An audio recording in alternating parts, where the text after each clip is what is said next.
हाँ, तो मेरे प्यारे बच्चों, क्या हाल चाल, कैसे हो? आशा करता हूँ बच्चों आप लोग बहुत ही अच्छे होंगे और आपकी एग्ज़ाम की तैयारी बहुत ही ज़बरदस्त हो चुकी होगी। तो बच्चों, आज इस वीडियो पे हम लोग देखने वाले आप सभी का मॉडल पेपर PYQ, यानी बच्चों PYQ मॉडल पेपर हम लोग देखने वाले, जिसका विज्ञान का सेट 1 होने वाला है बच्चों। इसी तरह हम लोग सेट 2 देखने वाले, जो आपके मोस्ट इंपॉर्टेंट है। यहाँ से बच्चों आपके एग्जाम में काफ़ी ज़्यादा क्वेश्चन पूछे जाते हैं, क्योंकि बच्चों जितना भी एग्जाम हुआ है आपके पिछले साल PYQ में, अक्सर आपके मॉडल पेपर क्वेश्चन पेपर से आपके क्वेश्चन में पूछे जाते हैं। ठीक, तो हम लोग मॉडल पेपर क्वेश्चन पे देखेंगे।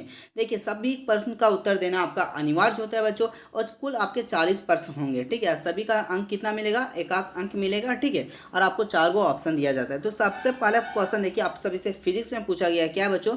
निम्न में से कौन सा सदिश राशि नहीं, यानी बच्चों अदिश राशि पूछा है। विस्थापन, त्वरण, वेग, दूरी। तो आप लोग बोलिए भैया ये क्या लॉलीपॉप क्वेश्चन है, क्या हो जाएगा? दूरी हो जाएगा। ठीक है, इसके बाद बच्चों नेक्स्ट क्वेश्चन देखिए, क्या है? दो में आप सभी का वेग में परिवर्तन की दर को। बच्चों वेग में जो परिवर्तन होता है, यानी v माइनस यू हम लोग बोल देंगे, तो इसका परिवर्तन, वेग में परिवर्तन की दर, दर यानी टाइम, इसको हम लोग क्या बोलते हैं भैया? तो इसको हम लोग बोलते हैं एक्सलेशन, जिसको हम लोग बोलते हैं त्वरण। तो यहाँ पे कहाँ त्वरण है भैया? तो ऑप्शन नंबर बी में है, तो ऑप्शन नंबर बी आपका राइट आंसर हो जाएगा। ठीक है, इसके बाद बच्चों नेक्स्ट क्वेश्चन देखिए, आपकी क्या पूछा है?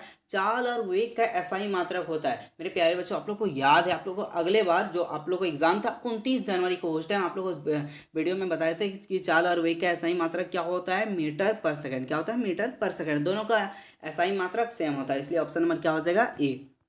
इसके बाद बच्चों देखिए, क्या है? ओडोमीटर मापता है। कितना नॉर्मल क्वेश्चन, इजी क्वेश्चन देखिए, आपके PYQ में पूछा गया है। चाल मापता है, त्वरण, वेग, दूरी, क्या मापता है मेरे प्यारे बच्चों? आप लोग कमेंट बॉक्स पे फटाफट उत्तर देना। ठीक है, और जिसको आंसर पता है मेरे प्यारे बच्चों, तो आप लोग वीडियो रोक कर पहले कमेंट बॉक्स पे उत्तर देना, फिर वीडियो में देखना क्या आपका आंसर सही है या गलत। ठीक है, इसके बाद बच्चों नेक्स्ट क्वेश्चन देखिए, क्या है? 20 मीटर पर सेकेंड को किलोमीटर में मान बदलिए। याद रखिएगा बच्चों, जब भी मीटर पर सेकेंड से किलोमीटर में आपको बदलना हो, तो हम लोग कितना से गुना करते हैं? 5/18 से। कितना से? सॉरी, 18/5 से। कितना से बच्चों? 18/5 से गुना करेंगे। कब? जब मीटर पर सेकेंड हो और उसको क्या चीज बदलना हो? किलोमीटर, तब गुना करते हैं। तो अब गुना कर दीजिए 20 को 18/5 से। देखिए 5 हम 5, 5 चौके 20 और 18 चौके कितना हो गया आपका? 72। कितना हो गया? 72। तो 72 कहाँ है भैया? 72 किलोमीटर पर आवर। अब 72 पर किलोमीटर आवर को बच्चों मीटर पर सेकंड में चेंज कीजिए। तो क्या करना है? उसको 72 लिख दीजिए। अब इसको हम लोग क्या कर देंगे? 5/18 से काटेंगे। 5/18 से। याद रखिएगा, किलोमीटर को मीटर पर सेकंड में चेंज करने के लिए 5/18 से गुना किया जाता है, तथा मीटर पर सेकंड को किलोमीटर में बदलने के लिए 18/5 से किया जाता है। ये बात आप लोग कॉपी में नोट कर लीजिए। यहाँ से बच्चों ये क्वेश्चन आपके फिक्स एग्जाम में पूछेगा। ठीक है, अब देखिए 18 का 18, 18 चौक 72, 4 पचे 20। तो देख लीजिए 20 आ गया, जो क्वेश्चन में भी आपका था। ठीक है, इसी प्रकार नेक्स्ट क्वेश्चन देखिए, छठा में क्या है बच्चों? एक कार की चाल 15 मीटर दूरी तय करने में, यानी डिस्टेंस आपको दिया है बच्चों 15 मीटर। ठीक है, उस दूरी तय करने में 18 किलोमीटर प्रति घंटा से 36 किलोमीटर प्रति घंटा हो जाती है। तो कार का त्वरण क्या है? यहाँ पे बच्चों आप सभी से पूछा है क्या? एक्सलेशन क्या है? ठीक है बच्चों, मेरा सर्दी खांसी, इसके वजह से गला आवाज़ नहीं निकल रहा है। ठीक, तो आवाज़ को, साउंड को थोड़ा सा आप लोग एडजस्ट करके चलिएगा। ठीक है, तो देखिए बच्चों, सबसे पहले आपका प्रारंभिक वेग कितना दिया है? u बराबर कितना दिया है? तो 18 दिया है। कितना दिया है? 18। और ये आपका क्या है बच्चों? किलोमीटर प्रति घंटा, यानी केमी में है, तो इसको हम लोग क्या चीज़ में कर देंगे बच्चों? मीटर पर सेकंड में। मीटर पर सेकंड में चेंज करने के लिए क्या करते हैं बच्चों? अभी जस्ट बताएं क्या करना है? 5/18 से गुना करना है। ठीक है, तो गुना कर दिया, 18 का 18 कट गया, बचा यहाँ कितना बच्चों? आपको 5 बचा। तो u कितना आ गया बच्चों हम लोग को? 5। ये आप लोग कॉपी में नोट कर लीजिए। ठीक है, अब v निकालते हैं। देखिए v कितना दिया बच्चों आप लोग को? 36 दिया। कितना दिया बच्चों? 36। ये किलोमीटर में, हाँ भैया किलोमीटर में क्या करना है? मीटर सेकंड में बदल देना है। तो 5 बटे कितना हो जाएगा? 18। अब 18 का 18, 18 दूनी 36। अब आपका कितना हो गया बच्चों? 5 दूनी 10 मीटर पर सेकेंड हो गया। ठीक है, तो आप लोग याद रखिएगा, u बराबर कितना गया? 5, और v बराबर कितना गया बच्चों? 10। देखिए हम लोग लिख दे रहे हैं, u बराबर आपका आ गया 5। ठीक है, v बराबर कितना गया बच्चों? 10 आ गया। और बच्चों क्या है? देखिए डिस्टेंस, यानी हम लोग क्या बोल सकते हैं? डिस्टेंस, जिसको हम लोग क्या बोल सकते हैं? s भी बोल सकते हैं। हाँ, तो बच्चों s हम लोग को कितना दिया है? आपका 15 मीटर दिया। कितना? 15 मीटर। अब क्या करना है बच्चों? ये फॉर्मूला में बैठा देना, v square minus you square बराबर 2as। क्या बैठा देना है? इसमें आपका फॉर्मूला बैठ जाएगा, और यहाँ से आपका एक्सलेशन निकल जाएगा, यानी a निकल जाएगा। b का मान कितना था? 10। 10 का स्क्वायर करेंगे कितना आएगा बच्चों? 100 आएगा। ठीक है, उसके बाद u कितना था? 5, तो 5 का स्क्वायर करेंगे कितना आएगा आपका? 25 आएगा। ठीक है, इसके बाद बराबर हो गया 2 हो गया, फिर इनटू ए का मान पता है नहीं, ए निकालना। एस कितना है बच्चों आपके 15 है, क्या है आपका बच्चा 15 है, तो हम लोग लिख दिए 15। अब देखिए इधर 100 में बच्चों 25 घट गया तो कितना बचा 75, और इधर आपका कितना था 15 को 2 से गुना करेंगे तो 30 ए हो जाएगा। क्या हो जाएगा बच्चों 30 ए हो जाएगा। अब ए बराबर मेरे क्या हो जाएगा बच्चों, ए बराबर आपका क्या हो जाएगा 75/30, क्या होगा 75/30। अब इसको कटिंग करके आप लोग बताइएगा इसका राइट आंसर क्या हो जाएगा मेरे प्यारे बच्चों। इसका आप लोग सॉल्यूशन कर लीजिएगा ना, हाँ कर लीजिएगा, तो आप लोग कमेंट बॉक्स पे फटाफट बता दीजिए क्या उत्तर होगा, ठीक है। इसका उत्तर हम बता देंगे बाद में, ठीक है। इसके बाद देखिए 7 का क्या है बच्चों, बल का एसआई मात्रा क्या है। कितना इजी क्वेश्चन पूछा है। बल का एसआई मात्रा क्या होता है बच्चों, न्यूटन मीटर, सॉरी न्यूटन होता है, क्या होता है न्यूटन। और एक एसआई मात्रा कौन सा होता है बच्चों, तो केजी मीटर पर सेकेंड स्क्वायर होता है। 2 एसआई यूनिट होता है इसका, याद रखिएगा आप लोग, ठीक है। इसके बाद बच्चों नेक्स्ट क्वेश्चन देखिए 8 में क्या है, 1 न्यूटन किसके बराबर है। तो अभी जस्ट बताइए किसका होता है बच्चों, 1 किलोग्राम मीटर पर सेकेंड स्क्वायर, कहाँ है 1 केजी, ठीक है, मीटर पर सेकेंड स्क्वायर। ये हो जाएगा आपका right answer, option number A. इसके बाद 9 में देखिए क्या है, 3 पिंड ए बी सी के दरम्यान क्रमशः 2 5 2 10 इनमें से किसका जड़त्व अधिक है। यानी बच्चों जिसका द्रव्यमान अधिक होता है उसका जड़त्व भी क्या होता है, अधिक होता है। तो सबसे ज़्यादा द्रव्यमान किसका है, सी का। किसका है, लास्ट में सी है और यहाँ भी लास्ट में 10 केजी, तो क्या होगा 10 केजी, यानी ऑप्शन नंबर आपका सी हो जाएगा। इसके बाद क्या बच्चों, 1 केजी द्रव्यमान पर 1 न्यूटन बल लगने पर उत्पन्न त्वरण होगा। तो कितना होगा बच्चों, देखिए त्वरण पूछा है ना, तो देखिए एफ बराबर क्या होता है बच्चों, एम ए होता है, क्या होता है एम ए, और यहाँ से एफ हो गया, एम यहाँ पे गुना था, इधर आके क्या हो गया बच्चों भागा हो गया, और इधर क्या हो गया ए। यानी ए बराबर क्या हो जाता है बच्चों आपका, ए बराबर क्या होता है एफ बटे एम। एफ आपका क्या है बच्चों, बल, बल कितना दिया 1 न्यूटन, मीटर कितना दिया है एक, मास कितना दिया एक, एक एक को भागा देंगे कितना आएगा बच्चों, एक आएगा। तो कितना हो गया आपका 1 मीटर पर सेकेंड स्क्वायर, क्योंकि त्वरण पूछा, त्वरण का ऐसा यूनिट क्या होता है मीटर पर सेकेंड स्क्वायर, इसलिए ऑप्शन नंबर आपका डी सही उत्तर हो जाएगा, ठीक है। इसके बाद बच्चों नेक्स्ट क्वेश्चन देखिए 11 में क्या है, न्यूटन के गति के पहले नियम से मिलता है। पहले नियम से क्या मिलता है बच्चों, तो जड़त्व का नियम। क्या मिलता है, जड़त्व का नियम। याद रखने वाला एक चीज़ है बच्चों, ये आपको याद रखना है, ठीक है, जड़त्व का नियम। इसके बाद देखिए 12 में क्या है बच्चों, न्यूटन के गति के कौन से नियम बल मापने का सूत्र है। तो कौन सा है बच्चों, तो एफ बराबर क्या आता है एम ए, क्या आता है एम ए। और ये कौन सा गति के नियम में आता है बच्चों, तो ये गति का दूसरा नियम है। किसका, दूसरा नियम है। तो यानी ऑप्शन नंबर आपका बी यहाँ पे सही उत्तर हो जाएगा, ठीक है। इसी प्रकार नेक्स्ट क्वेश्चन देखिए बच्चों, जी का मान क्या, स्मॉल जी का मान पूछा है, क्या हो जाएगा बच्चों 9.8 मीटर पर second square, option number B हो जाएगा, ठीक है। इसी तरह नेक्स्ट क्वेश्चन देखिए 14 में क्या बच्चों, 60 केजी द्रव्यमान किसी मनुष्य का चंद्रमा पर भार होगा। देखिए बच्चों जो यहाँ पे भार है, ठीक है, उसका क्या होता है 1/6 गुना हो जाता है, कहाँ पे मून पे, ठीक है, कहाँ पे मून पे, यानी चंद्रमा पे। तो हम लोग निकालते हैं वेट कहाँ पे, मून पे, ठीक है। तो 1/6 हो जाएगा, ठीक है। और फॉर्मूला क्या होता है बच्चों, mg होता है, क्या होता है mg। और मास कितना दिया आपका 60 दिया, तो 60 लिख दिए। और जी का मान कितना दिया बच्चों 10 है, तो हम लोग क्या लिख दिए 10। अब काटिए 6 1 जाए 6, 6 10 जाए 60, तो आपका कितना गया 10 बार, और 10 10 को गुना करेंगे कितना आ जाएगा 100 न्यूटन। क्या हो जाएगा 100 न्यूटन, क्योंकि बच्चों भार का जो एसआई मात्रा होता है वो आपका न्यूटन होता है। तो 100 न्यूटन हो जाएगा, ऑप्शन नंबर सी। इसके बाद बच्चों नेक्स्ट क्वेश्चन देखिए, शरबत बनाते समय पानी में चीनी मिलने पर चीनी पानी से मिल जाता है या पदार्थ के कणों का किस गुण को दर्शाता है। यानी बच्चों आप लोग सोचिए, एक बोतल लीजिए, ठीक है, या गिलास लीजिए, उस पर पानी डाल दीजिए, ठीक है, डाल दिए, उसके ऊपर चीनी डालिए। क्या डालिए बच्चों, चीनी बच्चों उसके ऊपर क्या डालिए, चीनी डालिए। अब उसको घोलिए, ठीक है, आप पूरा अच्छे से घोल कर आप ध्यान से देखिए आपको चीनी दिख रहा नहीं। सोचने वाली बात है ना बच्चों, आखिर चीनी गायब कहाँ हो गया। तो बच्चों ऐसा सोचने वाली बात नहीं, क्योंकि पदार्थ जो होता है ना, जो थी आप बोल सकते हैं वाटर के बीच बच्चों खाली स्थान बहुत ज़्यादा होता है, वो आपको दिखेगा नहीं, जब आप माइक्रोस्कोप से देखेंगे तब आपको दिख जाएगा, ठीक है। तो पदार्थ जो होता है H2O जिसको हम लोग बोलते हैं वाटर, उसमें जो मॉलिक्यूल होता है वो दूर दूर होता है और उसके अंदर घुल मिल जाता है, ठीक है। तो याद रखिएगा क्या हो जाएगा, पदार्थ के कणों के बीच रिक्त स्थान होता है। तो ऑप्शन नंबर आपका ए हो जाएगा, ठीक है। इसके बाद देखिए 16 में क्या, निम्नलिखित में कौन सा पदार्थ का उदाहरण। तो बच्चों पदार्थ क्या है, विचार शीत स्नेह, ये तीनों आपका नहीं हो जाएगा। क्या हो जाएगा बच्चों, शीतल पेय, ठीक है, ठंडा। इसके बाद 17 में क्या बच्चों, दो विभिन्न पदार्थों को कणों को स्वतः मिलन कराता है। यानी बच्चों खुद आपस में अपने आप जो मिल जाता है बच्चों पदार्थ, उसे हम लोग कहते हैं विसरण। क्या कहते हैं बच्चों, विसरण। ये इंपॉर्टेंट है, इसको आप लोग जरूर याद रखिएगा, ठीक है। इसके बाद देखिए 18 में क्या है बच्चों, किसी तत्व का द्रव्यमान प्रति इकाई आयतन को कहते हैं। यानी बच्चों मास बटे क्या पूछा है, आयतन, आयतन हम लोग क्या लिख सकते हैं, वॉल्यूम, क्या लिख सकते हैं, वॉल्यूम, जिसको हम लोग क्या कहते हैं बच्चों, डेंसिटी, क्या कहते हैं, डेंसिटी, हिंदी में कहते हैं घनत्व, जिसको हम लोग रो से डिफाइंड करते हैं, ठीक है। तो ये आपका घनत्व हो जाएगा, राइट आंसर घनत्व किसमें, ऑप्शन नंबर ए, तो ऑप्शन नंबर ए हो जाएगा। और जो भी क्वेश्चन बता रहे बच्चों, मेरा वीडियो आप लगातार देखिए और सारा क्वेश्चन को कॉपी में लिखिए और याद कर लीजिएगा, ठीक है।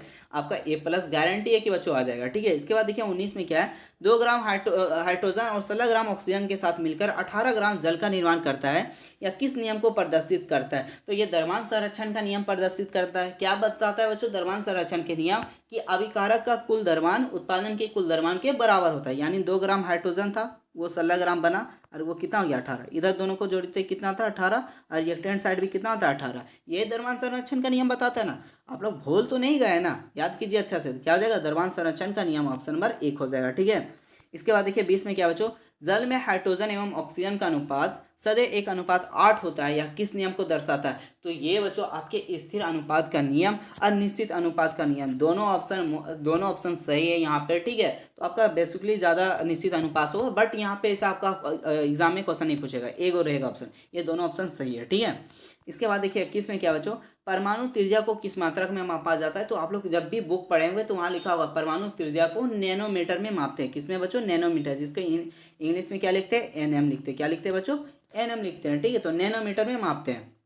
और एक मीटर बराबर कितना नैनोमीटर, तो 10 के पावर में -9 नैनोमीटर, ठीक है, याद रखिएगा। इसके बाद बच्चों नेक्स्ट को क्या है, 22 में परमाणु द्रव्यमान को इकाई में क्या मापते हैं, ठीक, नापते हैं। तो आपको MU, क्या AMU, एटॉमिक मास यूनिट, जिसको हम लोग U भी लिखते हैं, शॉर्ट में क्या लिखते हैं बच्चों, U। तो ऑप्शन नंबर डी हो जाएगा। किसी पदार्थ का सूक्ष्मतम कण जो स्वतंत्र रूप से रह सकता है क्या कहलाता है, तो वो आपके अणु कहलाता है। यहाँ पे सवाल है बच्चों, परमाणु क्यों नहीं कहलाएगा। तो परमाणु बच्चों एक क्या है, सूक्ष्मतम कण है, बट वो स्वतंत्र रूप से नहीं रहता है। स्वतंत्र रूप से दो ही रहता है, कौन सा, हीलियम और एगो आपका आर्गन, यही दोनों आपका स्वतंत्र रूप से रहता है, बाकी आपके नहीं रहता है, ठीक है। जो अणु होता है बच्चों वो आपके क्या रहता है, स्वतंत्र रूप से रहता है, जैसे हाइड्रोजन हो गया, ऑक्सीजन हो गया, ठीक है। तो ऑप्शन नंबर यहाँ पे भैया हाइड्रोजन कौन वाला, H2 वाला हाइड्रोजन, ठीक है, O2 हाइड्रोजन, ठीक है, ये सब आपका क्या हो जाएगा, अणु हो जाएगा। तो आपका अणु हो जाएगा, इसको आप लोग ध्यान से याद रखिएगा, ठीक है। इसके बाद क्या बच्चों, जल की परमाणुकता होती, तो जल का पहले फॉर्मूला देख लेते हैं बच्चों। जल का फॉर्मूला आपकी क्या होता है बच्चों, H2O होता है, क्या होता है, H2O होता है। अब देखिए हाइड्रोजन यहाँ कितना है, 2, और ऑक्सीजन कितना है, 3। तो जितना एटम होता है, यानी बोल सकते हैं बच्चों अणु में उपस्थित परमाणुओं की कुल संख्या को परमाणुकता कहते हैं, ठीक। तो यहाँ पे कितना है परमाणु, 2 हाइड्रोजन है तो 2 परमाणु, और यहाँ ऑक्सीजन के एगो, तो यानी 1 परमाणु, टोटल कितना हो गया बच्चों, 3 परमाणुकता, कितना हो गया, 3। और ऑप्शन आपका सी में दिख रहा है, तो ऑप्शन नंबर सी हो जाएगा। इसके बाद देखिए 25 में क्या है, निम्नलिखित में से किस यौगिक का गुणात्मकता 5 है। तो आपका होता है कैल्शियम कार्बोनेट, ठीक है। बाकी अमोनिया का होता है HNO3, क्या होता है, HN3, क्या होता है बच्चों, HN3। तो हाइड्रोजन यहाँ आपका 1 है, सॉरी NH3 होता है, क्या होता है बच्चों, NH3, याद रखिएगा। अमोनिया का फॉर्मूला क्या होता है बच्चों, NH3, क्या होता है, NH3। तो देखिए यहाँ पे 1 और यहाँ पे 3, कितना हो गया, 4। हम लोग को लाना कितना है बच्चों, 5, तो इसमें है नहीं है। इसके बाद देखिए कार्बन डाइऑक्साइड यानी CO2, तो कार्बन कितना है, 2, 1, और ऑक्सीजन कितना है, 2, तो 3 होता है, ये भी नहीं होता है। कैल्शियम कार्बोनेट यानी CaCO3, कैल्शियम 1 हो गया आपका, कार्बन 1 हो गया, ठीक है, जोड़ दिए, और ऑक्सीजन कितना हो गया, 3। अब जोड़ेंगे इन लोग को कितना आ जाएगा, 5, यानी इसका परमाणुकता कितना बच्चों, 5। तो कैल्शियम कार्बोनेट हो जाएगा, ठीक है। इसके बाद देखिए बच्चों कैल्शियम हाइड्रोक्साइड का फॉर्मूला पूछ दिया है, क्या हो जाएगा बच्चों, CaOH का होल 2 हो जाएगा। इसका राइट आंसर ऑप्शन में बी हो जाएगा। इसके बाद देखिए बच्चों नाइट्रिक अम्ल का आणविक द्रव्यमान क्या होता है। तो बच्चों नाइट्रिक अम्ल का रासायनिक सूत्र क्या होता है, पहले आप लोग को ये याद रखना होगा, HNO3 होता है। क्या होता है बच्चों, HNO3 होता है, आप लोग याद रखिएगा, HNO3 होता है, ठीक है, HNO3 होता है। अब इसका देखिए हाइड्रोजन का कितना हो जाएगा, 1 हो जाएगा, ठीक है। हाइड्रोजन का कितना हो जाएगा बच्चों, 1 हो जाएगा, हाइड्रोजन का यहाँ 1 हो जाएगा, और ये सभी को आप जोड़िएगा तो 63 आ जाएगा, ठीक है। ऑप्शन नंबर ए हो जाएगा। इसके बाद देखिए कोशिका की खोज किसने किया था। तो कोशिका की खोज किसने किया था बच्चों, बहुत ही इजी क्वेश्चन है, इसका उत्तर भी आप लोग कमेंट बॉक्स में दीजिएगा, ठीक है।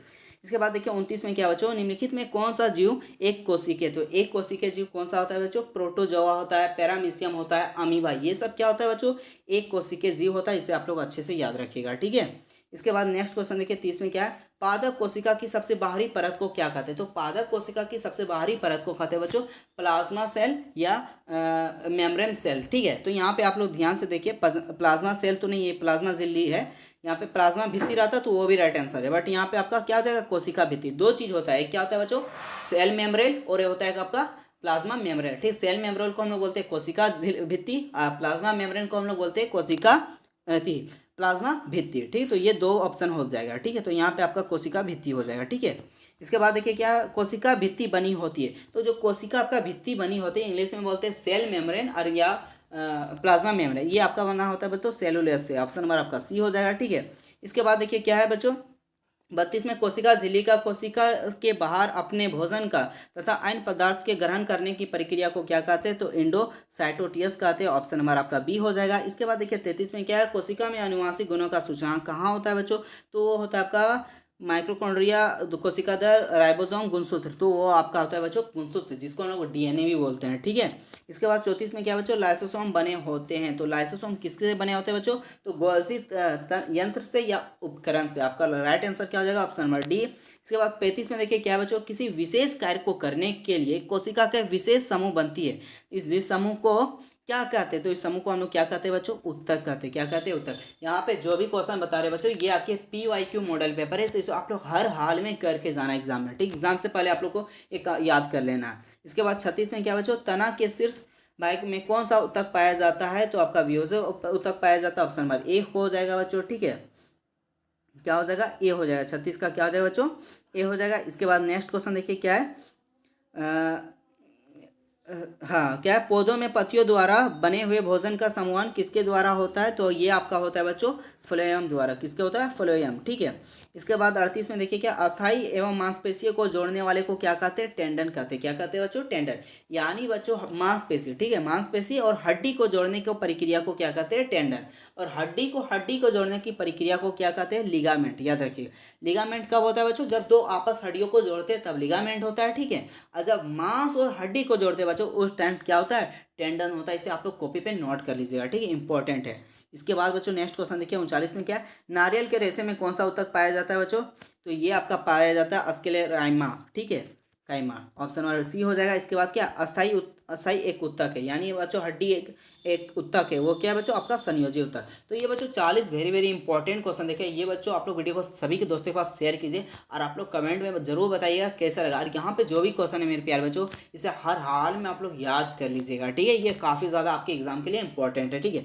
और एक सूचना बच्चों आप सभी का नीचे डिस्क्रिप्शन बॉक्स में व्हाट्सएप ग्रुप का लिंक दिया हुआ, वहाँ पे आप लोग ज्वाइन हो जाइए ताकि वहाँ पे आपको PDF भी मिल जाएगा, आसानी से आप पढ़ सकते हैं, याद भी कर सकते हैं, ठीक है। वहाँ से आपका जो भी नोटिस आता है वहाँ पे आपके सभी के साथ शेयर किया जाता है, ठीक है। तो हम लोग मिलते हैं बच्चों नेक्स्ट वीडियो में, तब तक के लिए जय हिंद, जय झारखंड, जोहार।